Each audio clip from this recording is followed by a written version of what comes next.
বন্ধুরা, ব্রিটিশ আমলে ব্রিটিশরা যখন চা বাগান সৃষ্টি করছিল আমাদের এই অঞ্চলে, বিশেষ করে আমাদের এই সিলেট অঞ্চলে প্রচুর চা বাগান আছে। এখানে যখন চা বাগান তারা সৃষ্টি করছিল তখন এখানে চা শ্রমিক হিসাবে বাঙালি তো আর এখানে পাচ্ছিল না, এই জঙ্গলে কেউ কাজ করার মতো লোক ছিল না। তখন তারা ভারত থেকে উড়িষ্যা, বিহার এই ধরনের বিভিন্ন জায়গা থেকে গরিব শ্রেণীর মানুষ যাদের বাড়িঘর নাই, অসহায়, এদেরকে ব্রিটিশ নিয়ে আসতো এখানে আইনা। এই টিলাটা আপনারা দেখেন, এই যে টিলাটা, এটা চূড়াটিলা, সবাই জানে এটা চূড়াটিলা, চূড়াটিলা নামে অভিহিত। এইখানে এই টিলার মধ্যে লোকজন রে ভারত থেকে আইনা প্রথম তারা এখানে রাখতো।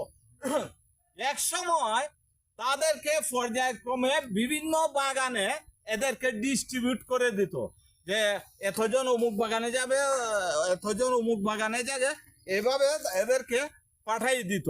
আর এটার নাম ছিল চূড়াটিলা। কালের বিবর্তনে এটা কিন্তু জঙ্গল ছিল, মানুষের আবাসনের যখন সমস্যা হচ্ছিল, মানুষের বসবাসের জায়গা কম, বাগানের ভিতরে যারা ছিল তারা পর্যায়ক্রমে অনেকে সরে আসছে এইদিকে, আইসা এই চূড়াটিলাতেই বসতি স্থাপন করছে এবং এরা নাম দিছে এটারে বসুন্ধরা।